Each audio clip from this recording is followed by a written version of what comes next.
Sir, ഇക്കഴിഞ്ഞ ദിവസം K Muraleedharan ഒരു മാധ്യമത്തിന് അഭിമുഖം കൊടുത്തിരുന്നു. ആ അഭിമുഖത്തിൽ പത്മജ വേണുഗോപാൽ BJPയിലേക്ക് പോയത് സംബന്ധിച്ച ചില ന്യായവാദങ്ങളൊക്കെ അദ്ദേഹം നിരത്തുന്നുണ്ട്. അദ്ദേഹം മുൻപ് പറഞ്ഞതിൽ നിന്ന് ഘടകവിരുദ്ധമായിട്ടാണ് ഇപ്പോഴത്തെ ഈ ന്യായവാദം നിരത്തൽ എന്നുള്ളതാണ്. അദ്ദേഹം ഈ പറയുന്നത് ഇപ്പോൾ സ്വയം ന്യായീകരിക്കാൻ വേണ്ടിയിട്ടാണോ? നമുക്ക് ഈ നല്ലപോലെ നമ്മൾ ചെയ്യുന്ന കാര്യങ്ങൾ കൃത്യമായിട്ട് മറന്നു പോകുന്ന ആൾക്കാരുടെ എണ്ണം എടുത്താൽ വളരെ കൂടുതലായി.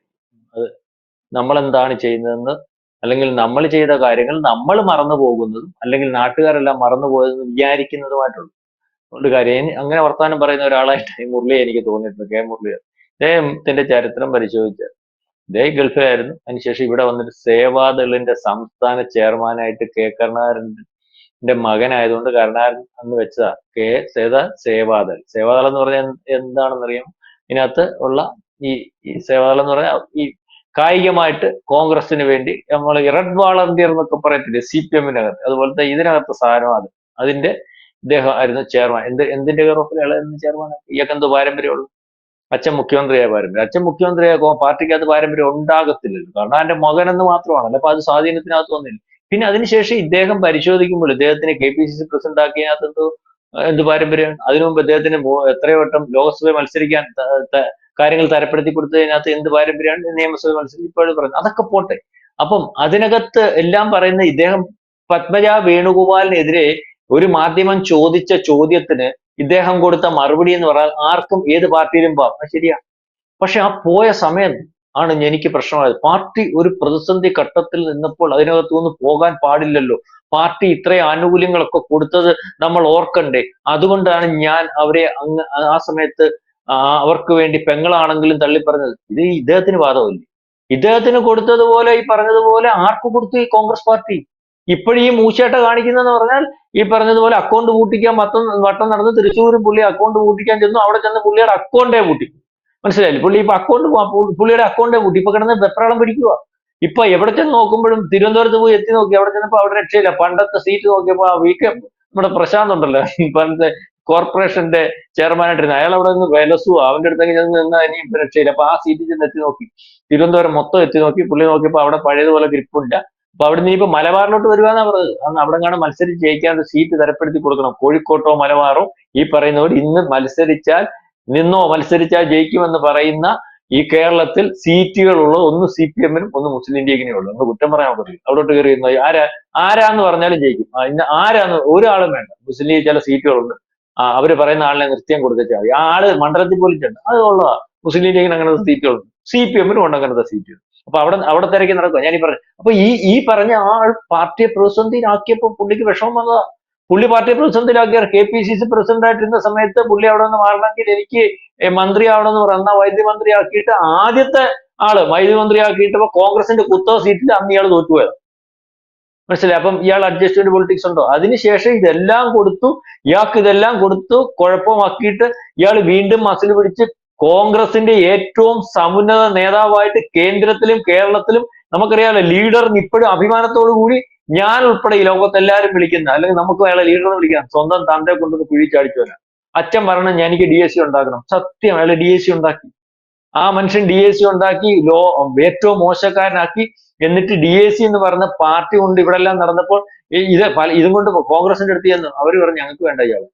മാർക്സിസ്റ്റ് പാർട്ടി എടുത്ത് ചെന്നു. അവര് പറഞ്ഞു ഞങ്ങൾക്ക് വേണ്ട. സത്യം, മാർക്സിസ്റ്റ് പാർട്ടി എടുത്ത് ചെന്നു. മാർക്സിസ്റ്റ് പാർട്ടി കൂടെ കൂട്ടി. ഇയാൾ പെട്ടുപോയി. ഇയാൾ അതിനുശേഷം അതിനകത്തൊന്ന് ചാടി. എന്തിന്റെ കയറോഫില? ഇയാൾ അന്ന് ഈ പറയുന്നത് പോലെ അലൂമിനിയം പട്ടേൽ എന്ന് പറഞ്ഞ ഏറ്റവും വലിയ അഹമ്മദ് പട്ടേലിനെ വിളിച്ചു. ഭയങ്കര അമിത്ഷാ വിചാരിച്ചിട്ട് ഗുജറാത്തിൽ അദ്ദേഹത്തിന്റെ അടുത്ത് ഒരു പരിപാടി നടക്കുന്നത്. കാരണം രാഷ്ട്രീയം വേറെയാണെങ്കിലും അത്രയ്ക്ക് നല്ല രാഷ്ട്രീയക്കാരനായിരുന്നു. ഈ സോണിയാഗാന്ധിയെ മദാമെന്ന് വിളിച്ചില്ലേ? ഈ പറയുന്ന 84 വയസ്സുള്ള നമ്മുടെ ആന്റണിയെ മുക്കാലി കെട്ടി അടിക്കണമെന്ന് പറഞ്ഞില്ലേ? ആരെയാ ഇയാൾ പറയാത്തെ? എന്നിട്ട് ഇയാൾ NCP ഉണ്ടാക്കി. NCP സംസ്ഥാന പ്രസിഡന്റ് ആയി. എന്നിട്ട് ഇയാളെ ആർക്കും വേണ്ട. വീണ്ടും ഈ കോൺഗ്രസ്സുകാരെ ചില കാര്യത്തിൽ നമുക്ക് അവരോട് അഭിമാനം. വീണ്ടും ഇയാളെ കൊണ്ടുവന്ന് കോൺഗ്രസിനകത്ത് കൊണ്ടുവന്ന് സീറ്റ് കൊടുത്ത് ഇപ്പോഴും ഓരോ തെരഞ്ഞെടുപ്പ് വരുമ്പോഴും മത്സരിപ്പിച്ചുകൊണ്ട് ഇയാളാ പറഞ്ഞ പത്മജ പോയ പാർട്ടിയെ പ്രതിസന്ധിയിലാക്കി പോയപ്പോ എനിക്ക് രോമാഞ്ചം കാലയിൽ ഉൾപ്പെടെ ദേഹത്തെ രോമം എഴുന്നേറ്റ് നിന്നപ്പോ ഞാനങ്ങ് പറഞ്ഞു പോയതാണ്. കാരണം ഇതൊരു സ്നേഹമാണെന്നറിയോ കോൺഗ്രസ് പാർട്ടിയോട്?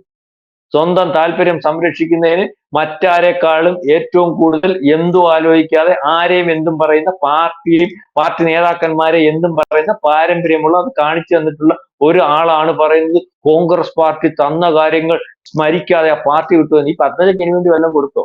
തന്ത ഇരുന്ന സമയത്ത് അങ്ങനെ KTDCയുടെയും ചെയർമാൻ KTDC ചെയർപേഴ്സൺ കണ്ടാക്കിയോ? വേറെ ഇതിനു വേണ്ടി പോസ്റ്റുകളൊന്നും കൊടുത്തായിട്ട് നമുക്കറിയത്തില്ല. ഇപ്പൊ BJPക്ക് അവർ ചാടിച്ച് നടക്കാൻ അവരും വലുതായിട്ടൊന്നും കൊടുത്തില്ല. ഇതിനു വേണ്ടി എന്തോ കൊടുക്കാനായിരിക്കുന്നത് കേൾക്കണ്ട മോനും മോളും. വേറെ ആൾക്കാർ നമ്മുടെ ഇവിടുത്തെ കോന്നന്റെ മോളും മോനെയും മോളെ ഒക്കെ വിളിച്ചു കൊടുത്താൽ ഇതുപോലെ MP MLA ഒക്കെ ആവും. മനസ്സിലായില്ലേ? കർണാന്റെ മോനും ഒന്നും വേണമെന്നില്ല. ഇയാൾ ആദ്യം കർണാന്റെ മോൻ അതിനകത്ത് വന്നപ്പോൾ വിളിച്ചത് കിങ്ങിണിക്കുട്ടൻ എന്നാ. പിന്നെ ആ പേര് മാറ്റിയെടുത്ത് എത്രയോ നാൾ ആൾക്കാരെ വെച്ചിട്ട് മാറ്റിയെടുത്ത്, ഞാൻ തമാശ പറഞ്ഞല്ല, മാറ്റിയെടുത്ത് ഈ ജോസ് കെ മാണിയുടെ കൂട്ടാ. ജോസ് കെ മാണിയുടെ KM മാണി എന്ന് പറഞ്ഞ അതിഗായകൻ.